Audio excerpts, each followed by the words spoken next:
Welcome to the Communication Diva Podcast, episode 65.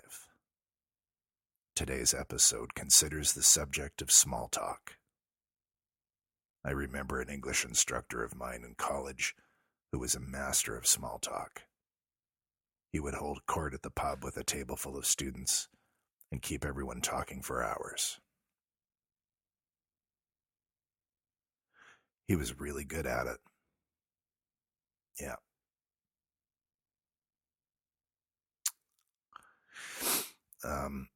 Not all of us have that ability. Nope.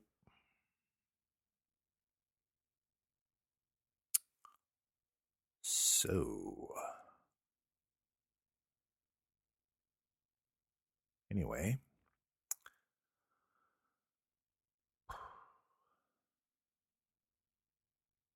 hey, would you please cue the music and put us all out of our misery? I'm dying here.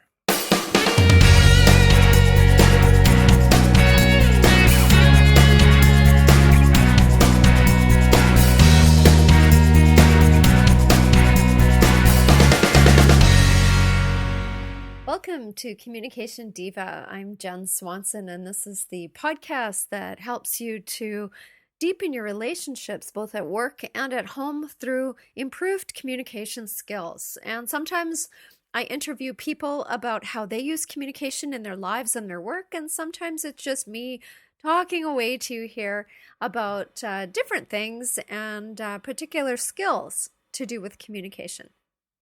So here we are, and this is May, and this is episode 65, and my family and I just got back from Maui in Hawaii, and we had a fabulous time.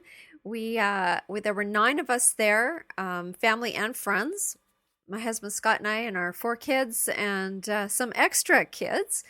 But one of our kids, Ben, only made it there for about 48 hours. He was having great adventures as far as sleeping in through flights and all sorts of other things. He is finishing up second-year university and has been extremely busy working and performing and doing all sorts of things in the theater program that he's in. And I guess was just super tired, and they did not hear the alarm and missed the flight, and ended up getting rebooked the next day because he is off working in a mine for the summer. He had to leave early as well, so the poor kid ended up with about 48 hours of the 7 or 8 day family vacation. He ended up with about 48 hours. However, it was lovely to have him there, and what a wonderful place to visit is Hawaii and Maui in particular. And with the exception of me, I think no one else had ever been there in our group. So we ended up having wonderful adventures. And one of the reasons I'm telling you this is that we encountered a couple of particularly amazing communicators along the way. I don't have their last names, but I can tell you their first names and who they work for because I wanted to give a shout out to these 2 amazing people. The first one's name was Sarah, and she was the concierge at a place we stayed that is owned by Aston, the big hotel group, and it is called the Papakea Resort in Kaanapali, Maui. And Sarah is the concierge there, or one of them, and she was absolutely phenomenal. Because of the changing in the schedule for our son and all the stuff that was going on, it ended up we had to shift things around at the last minute, and Sarah pulled strings and managed to make it all work so that we were able to do and have some of the adventures that we had, including Ben when he finally arrived. And she was just wonderful. She was friendly. She was informative.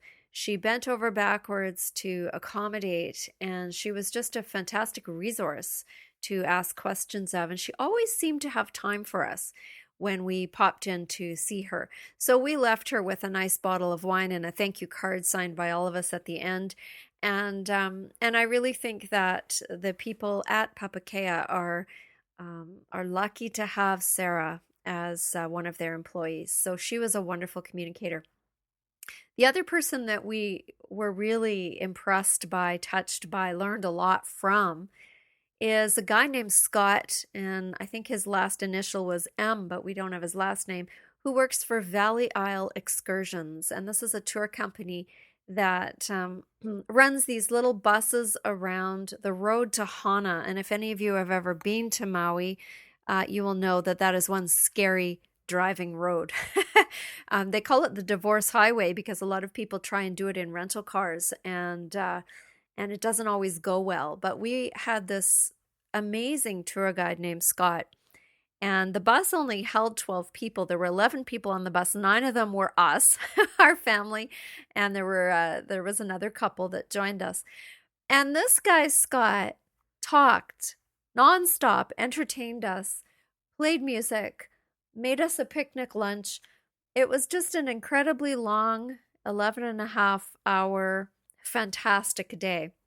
And one of the 20-year-old boys who was with us said that, and this was his comment, and I think it's very funny. He said, I have never had somebody talk for 12 hours straight and not have me want to blow my brains out, which is really not a nice thing to say. But you know, he meant that that this guy talked constantly, but it was interesting, and we learned stuff all day, and it wasn't annoying, I think is his comment. So that was pretty funny. We thoroughly enjoyed our day, and learned so much. He taught us Hawaiian. He taught us stuff about the flora and the fauna and the medicinal properties of some of the plants. He played us songs. It was incredible. So he was an amazing communicator. So if you ever want to take the Road to Hana tour, that's the only tour, that's the only route he drives, ask for Scott at Valley Isle Excursions and tell him that Jen Swanson sent you, because that guy is amazing, and they are also lucky to have him on staff. So there you go. Someone I'm not impressed with, a company I'm not impressed with at the moment because of their dreadful communication is, and normally I don't say the name of companies I'm not impressed with, but I'm really not impressed with Allegiant Air right now. Their communication is in serious need of improvement. They don't have a toll-free number for customers to try and call. We were trying to cancel an airline flight for our son who had to go back earlier. There were no staff at the airport the day we went to cancel, and no signs, no phone numbers, no information about how to get a hold of them. We didn't have access to a computer, and finally managed to find one, and the return email address, the email kept bouncing back. The phone number that is not toll-free had a more than 20-minute wait any other day that I tried to call, and that particular day happened to be a Sunday, and there was nobody there. So it's very frustrating. I'm not really not impressed with the communication of that company, and I really hope that they will do something to improve, because until they do, the impression given is that while the prices may be extremely reasonable for flying, the customer service part of it is not really all that important. So that's the impression given. That may not be true, but that is what is being communicated by that company. So I really hope that they do something to change that, because so far I'm thoroughly unimpressed. And having spoken to a number of other people, I'm hearing the same thing back. So here's a little tip there, Allegiant. Get your act together as far as communication goes, because I think people might be reverting back to other more personable airlines in the future. Anyhow, enough of that. Let's talk about small talk. What is it? What's it for? And how can you practice small talk if this is a challenge for you? So here we go. Small talk is talking for the sake of talking and not much else. Sometimes it's used when people don't know each other at all or very well, or it can be used to fill an awkward moment if you're standing somewhere with strangers. Sometimes small talk is made in business settings between employees and customers, or between coworkers, or when people are waiting in line or in a queue for something. In Canada, the default small talk opener that all customer service people seem, like cashiers, servers, and such, seem to be trained to use is, "Hi, how are you today?" That seems to be the default where I live. And the expected small talk response is something like "fine, thanks," or "good, thanks." And it's become so boring. It's overdone, overused, and really doesn't mean anything anymore, because the person asking, "How are you today?" 9 times out of 10 actually doesn't expect an answer, or they just aren't listening. So they'll say, "Hi, how are you today?" And then they'll just carry on doing what it is they're doing. And it's like they're not even expecting any other response than "fine, thanks." That's it. So, of course, me being, again, the tongue-in-cheek communication diva, always tries to think of something different to say when asked that question. I really, unless I'm not feeling well or I'm annoyed or I'm in a hurry, I most of the time do not say "fine, thanks." If somebody says, "Hi, how are you today?" I will answer something like, "I'm hungry," or "I'm really tired," or "I'm freezing cold," or I'll say something different than "I'm fine, thanks." And then I watch the response, which is almost inevitably one of surprise, like I've just woken this person up out of their routine. And then I get a little bit of real small talk going, at least something that seems more interesting and not rote.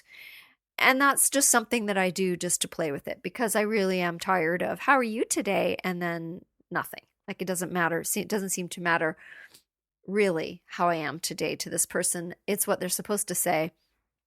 And they say it routinely, regularly, like they're being watched and evaluated. And so for me, I like to just shake things up a little bit. So I always try to say something different. And some people are perfectly happy and fine with "fine, thanks." And if I'm not in a chatty mood, I will say that too. But again, often I would rather not. So there you go. British anthropologist Bronislaw Malinowski, I don't know if I've said his name right, studied small talk in 1923, and he named it something called phatic communication, PHATIC, which means that its only task or purpose is social. It has no other purpose. Now, small talk can be motivated by you wanting to make a connection with somebody, right? So if you're in a social setting, you see somebody you like, you see somebody in business that you would like to make a connection with, you could be motivated by more than just social interaction. But small talk itself is created for, the purpose of it is phatic communication, just social conversation. And many people find this skill challenging and anxiety provoking, and would rather hide out in the bathroom or play with their telephones or whatever, than to be in a situation where they have to interact with others that they don't know.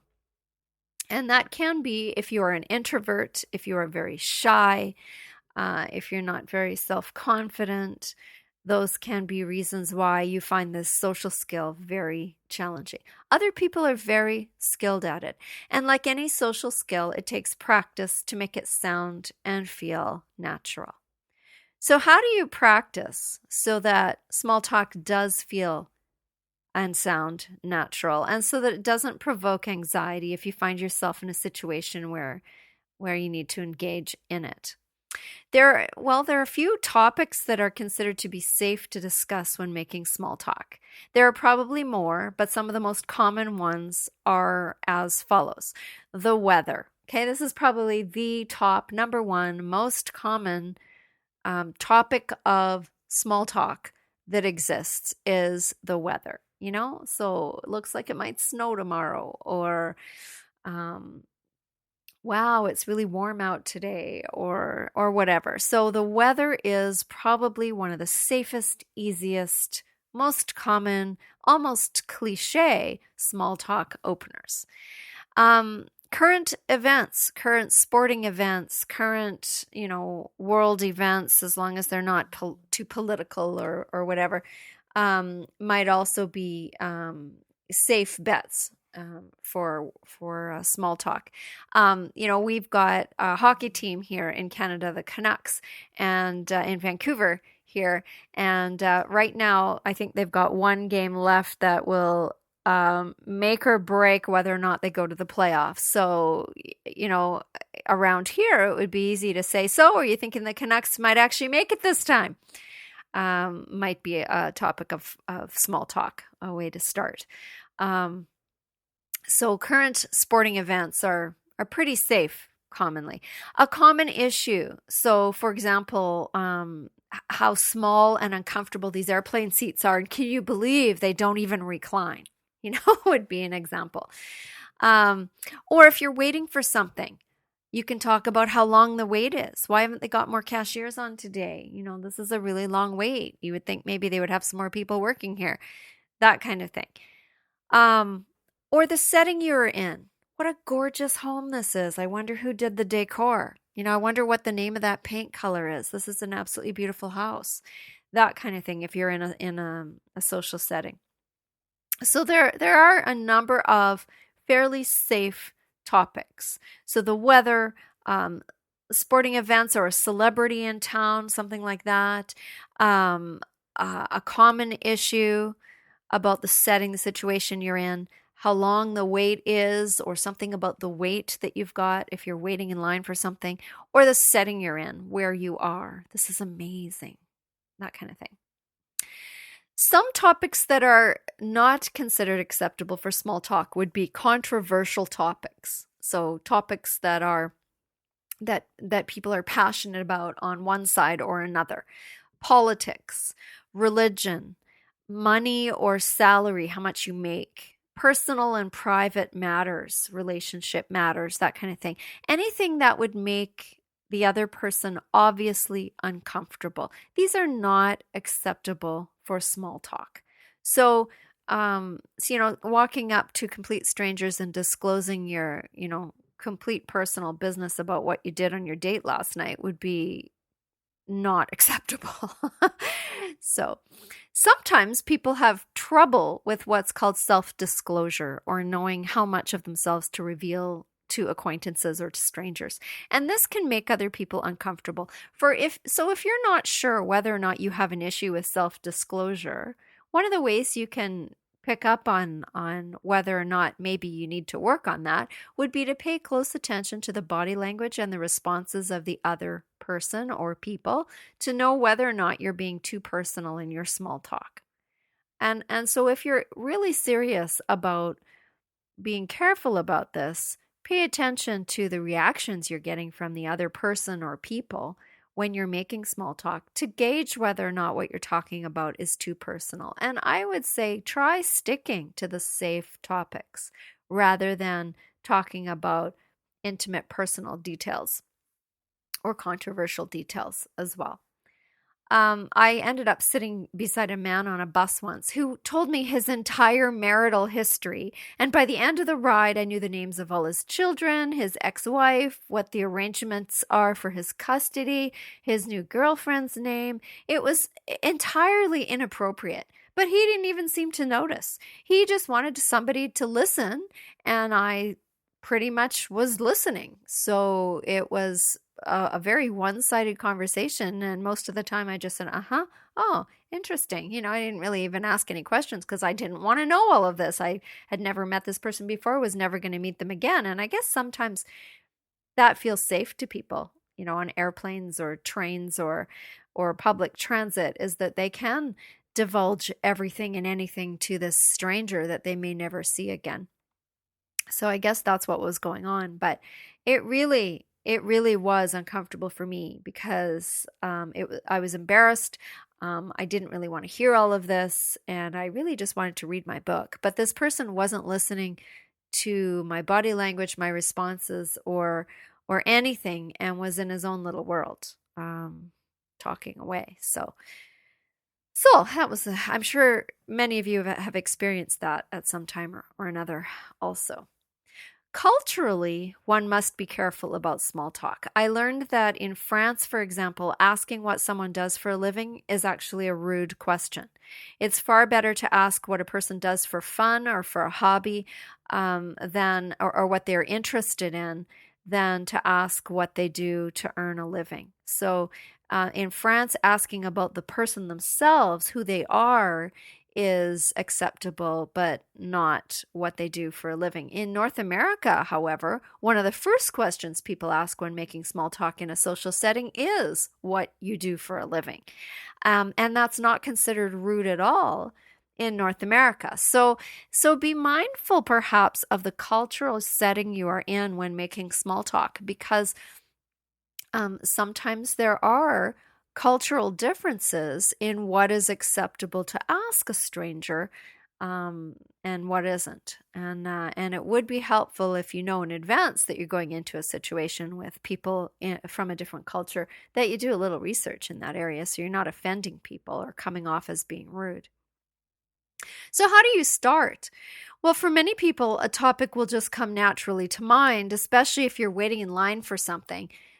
Something like, it would be nice if they had entertainment for us while we waited, wouldn't it? Kind of like the Disney lineups. Or, you might ask, have you been waiting a long time? This line doesn't seem to be moving, that kind of thing. So the setting might provide you with a natural topic idea, depending on what situation you're in. If you want to talk about the weather, you might say something like, well, it looks like we brought the Maui weather home with us. What a gorgeous day. Or something like, I think we might all rust with the rain we've been having. That kind of thing. So something about that everyone has in common. And I think that's part of it. There's a commonality around the weather. We are all living together in whatever weather we happen to be going through right now. Did you hear the wind last night? I thought the trees were going to come down on my house, that kind of thing.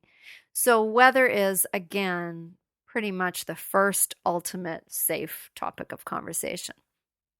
If you encounter somebody holding a baby or somebody with a dog, it can be easy to focus on that by asking about the age of the dog or the child, or the name of the dog or the child, or something like that. And people seem to be drawn to babies of all species, and small talk often comes more easily when there is a third focus, because then you're not focusing on the other person, you're not focusing on yourself, you're focusing on this little person or little creature, and that can be sometimes a much more easy way to begin a conversation with somebody you don't know. Oh, what a cute puppy, right? That kind of thing. At a social event, you might compliment someone on an outfit they're wearing. I just love your sweater. Where did you get that? Or, something like that. Or on the food that they've brought, or the food that's being served. Or you might ask a person if they've tried this appetizer because it's delicious, or this is really nice wine, that kind of thing.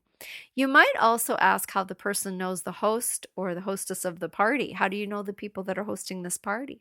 That's a good question. If you have any chance to do this at all, prepare in advance for the event. If you know you're going to a particular social event, do a little research, find out more about the people you will be mingling with, and then you can think up some good and relevant questions or topics that would be helpful to talk about. Maybe think up 2 or 3 questions or small talk openers that you could have, that you could use over and over again with different people as you meet them. For example, at the New Media Expo conference that I attended last January, there were lots and lots of opportunities for mingling. And the most common questions were things like, are you a blogger or a podcaster? Or what show do you produce? Or what's your focus? And it was because we all had a common reason for being there. So people were interested to hear not only what other people were doing, but to network. with them and to make some connections. Sometimes the questions were around technologies, such as what platform do you use for your blog? Or have you ever tried, this particular product? Or who hosts your podcast? That kind of thing. Where are you based out of? Where did you come from to come to this conference? So knowing the nature of the gathering can lead to really good small talk questions, and can be much easier to jump into a conversation with strangers if you've got something in common like that. So do some research if you are at all able to in advance of whatever social situation you're going into, and then perhaps you would be able to feel more comfortable making small talk. One of the things that I have a real challenge with is remembering names. So if you're worried about remembering names, and there are a lot of us out there who have this challenge, try using them frequently once you're introduced. I know that sometimes in business training, they say use the person's name 3 times successively, in sentences when you first meet them, and that will burn it into your brain. I try to relate the name of the person to maybe something they're wearing or their hair or some feature, So, okay, Kathy has long brown hair and a blue dress on, and Karen has black hair and glasses and a green dress on, or whatever. Name tags are brilliant, but they're not always available. And if this is an event that you're going to see these people for a couple of days and suddenly they're not wearing their name tag the next day, you can be in real trouble. And you know what? If I forget somebody's name, I just try to be honest and say, you know what? I'm sorry, I've forgotten your name. Can you tell it to me again? If you're not sure if you've met someone or not, you can say, I can't remember if we've met, or I'm, my name's Jen. I'm not sure if we've met or not, that kind of thing. You can ask them, or you can say, I don't think I've met you yet. My name is Jen, and introduce yourself. So names can be a challenge, and there are some good resources out there. I don't have them at my fingertips, but there are some good resources out there for getting better at learning people's names. And if any of you have any ideas, please come over to communicationdiva.com and let me know, let the rest of us know, if you have some good tips on remembering names. So the guidelines for small talk are just that. Keep it simple and safe topic-wise. And unless the conversation progresses into something that's in-depth and mutually interesting, one of the guidelines is to be brief. If you find something in common with the other person, you can get curious and ask them questions, but be careful not to belabor a topic or to get too personal with your line of questioning. People often don't mind answering open-ended questions, and in general like talking about themselves or about things they're interested in a general way. So it can be an easy way to break the ice and get started talking if you ask a question. But again, if the topic seems to cause the other person any kind of discomfort, change topics. And so a big part of small talk is about good listening, and not listening just to the words, but to the silent body language and facial cues. How are you going to know if you're causing somebody else discomfort if you're not paying any attention to them? So pay attention. Listening is key to good small talk, because you need to be watching for facial cues, watching for body language, and watching to see their level of interest, right? And this is the point of networking events, where you have to connect with people. You're always starting with small talk, right? Networking events, that's the whole point of them. You're starting with small talk, but it's really important for you to listen as well, because sometimes small talk, especially at these networking events, will lead to really excellent connections.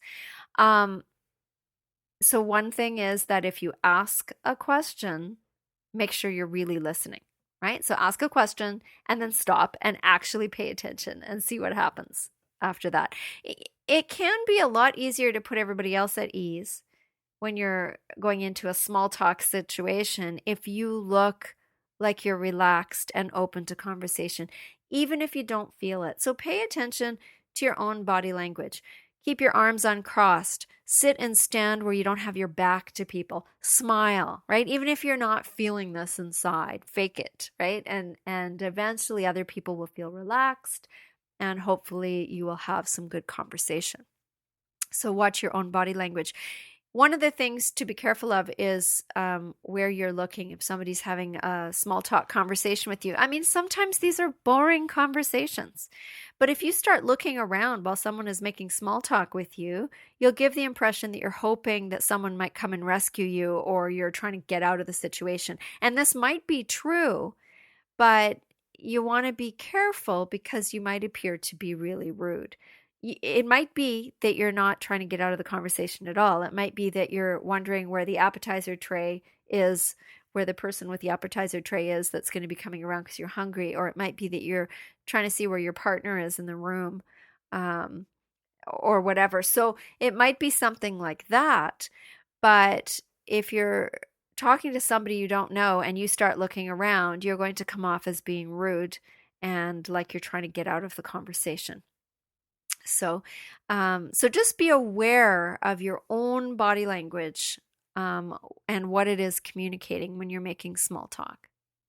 One thing that is extremely annoying to me, and I'm sure to others, is when a person barges into a conversation that others are having and talks only about themselves. And I watched a woman do this repeatedly at a workshop I was at a while ago, and it got so that I was fascinated by how consistent she was in her ability to turn any and every situation into a topic about herself. It was uncanny. For example, she didn't have children of her own, but there were two people talking about their own children, and she walked into the conversation, didn't ask anything about anybody else, but started telling a story about her friend's child, a story that was completely unrelated to what the others were talking about. But she felt like she had to make this conversation that had nothing to do with her all about her. And because she had a big personality, the conversation that had been going on before she jumped in stopped completely, and people soon figured out a way in short order to exit the group. And she ended up standing there by herself. So be careful of making it all about you, because you're going to come off as being self-centered or worse if every conversation that you enter ends up being about yourself. Be curious and be interested in others. And of course, people will ask you questions and you can answer questions about yourself too, but be sure to balance the two. So if you're walking into an already going conversation, it's good to just start by listening. Just listen to what they're talking about. And if someone asks you a question, answer it. Or maybe you'll think up a question to ask one of the other people.